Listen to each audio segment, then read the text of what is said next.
Hi everyone, and welcome back to my channel, Passion for Poetry. I'm Passion and I love poetry. And I love sharing poetry with you, and I love sharing poetry with the world. And today I have a very special poem to share with you. And it's called Mrs. Midas by the prolific Carol Ann Duffy. Now, for those of you who don't know Carol Ann, well, she's one of my favorite poets of all time. She's one of the OGs. And she was also the first female poet laureate of the United Kingdom in something stupid like 400 years. She was also the first Scottish-born poet laureate of the United Kingdom. She loved women, one in particular, and that's an innuendo. Then, of course, the poem today, Mrs. Midas. Mr. Midas, the king, the ruler, it's a well-known story in Greek mythology, all about a very wealthy ruler who we thought had it all. His people thought he had it all. He used to bathe himself in gold coins because he loved the feel of it on his body.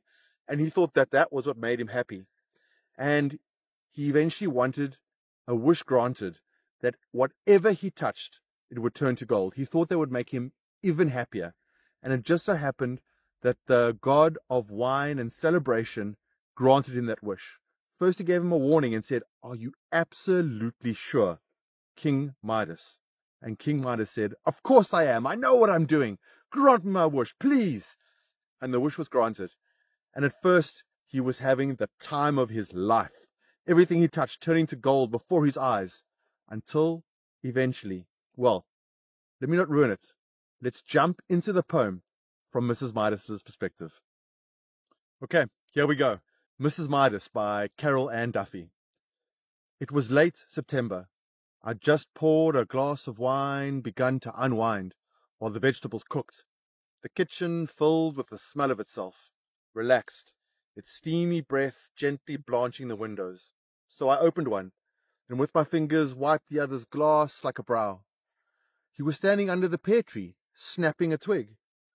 Now the garden was long and the visibility poor, the way the dark of the ground seems to drink the light of the sky.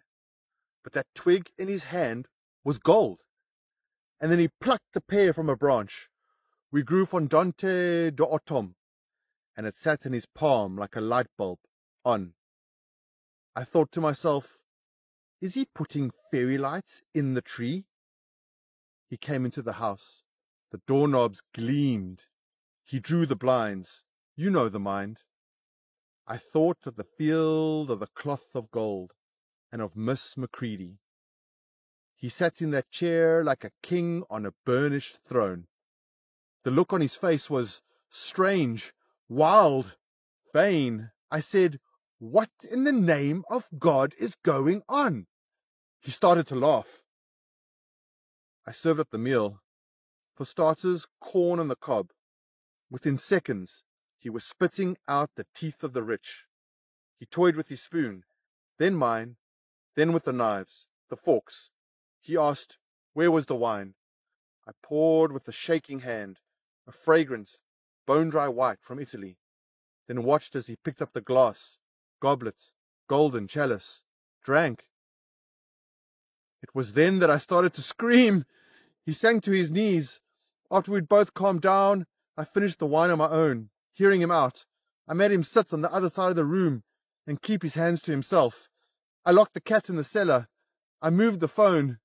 The toilets, I didn't mind. I couldn't believe my ears. How it had a wish. Look, we all have wishes, granted. But who has wishes granted?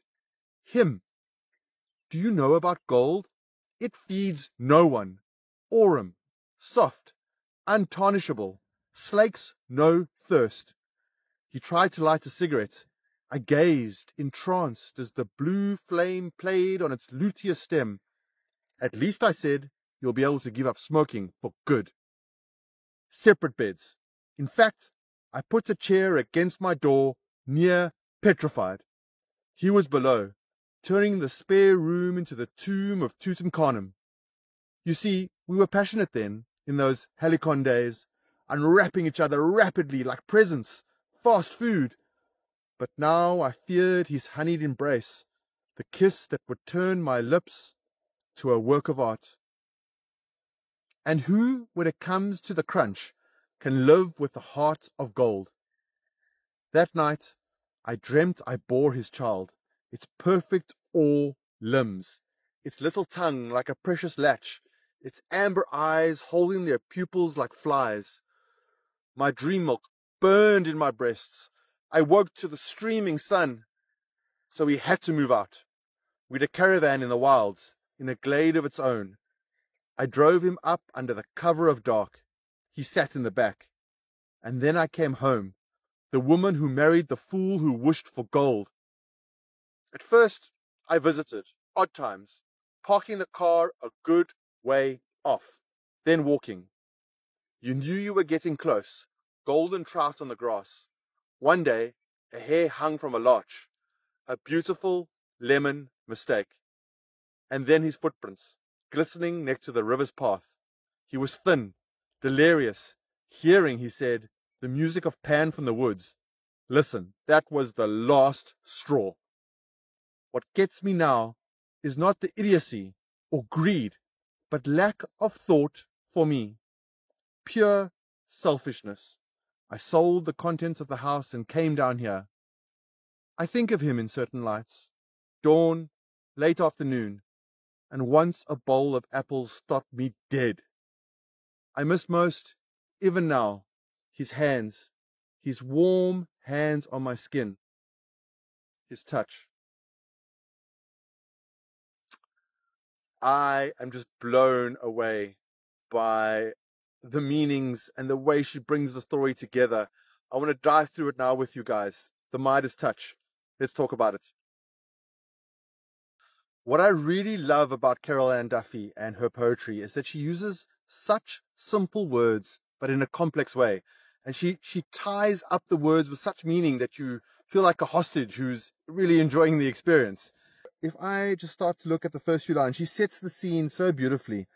Her standing in the kitchen, cooking dinner, it's steaming inside. And then she looks in the distance, the way the dark of the ground seems to drink the light of the sky. Such a great metaphor. The darkness of the ground sucking in and drinking the light that's coming from the sky. And I love this part, the music in this. We grew fondant d'automne, and it sat in his palm like a light bulb on. The doorknobs gleamed.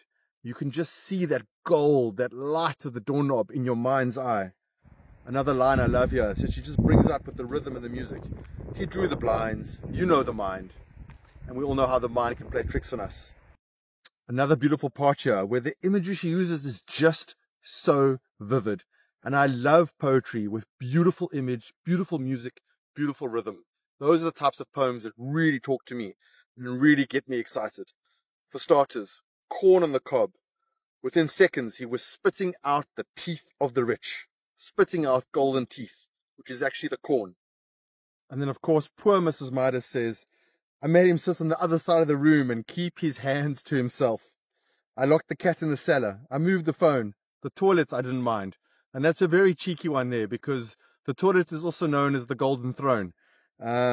She couldn't believe her ears. And another great play on words coming up here. Look, we all have wishes. Granted. But who has wishes granted? Oh, she is just a genius. I love it. Gold, it feeds no one. Aurum. Aurum is the Latin for gold. He tried to light a cigarette. The blue flame played on its luteus stem. Luteus is like a yellow-brown color, a little bit like gold. Separate beds. I put a chair against my door just in case, near petrified. And how he's below like a mad pharaoh turning the tomb into that of Tutankhamun. And they were passionate then, unwrapping each other rapidly like presents, fast food. I can just imagine that. You know, that young passion you have for your partner when you're young. And you're unwrapping each other. You can't wait to make love to each other. And it's like you eat each other's bodies are presents. But now I feared his honeyed embrace, that sticky, golden honey that can trap you. And the kiss that would turn my lips into a work of art. What a beautiful line that is. And when it comes to the crunch, who can live with a heart of gold? And it's so funny because often when you have a heart of gold, you're saying that person is really good and really kind and really loving. But in this case, it's a mad, deranged king who everything he touches turns to gold. Beautiful. I woke to the streaming sun. Almost sounds like I woke to the screaming sun. And she had to move out. And then I came home, the woman who married the fool who wished for gold. A beautiful lemon mistake. And the golden thread, the pun intended, running through the entire poem. Such skill. He was thin, delirious.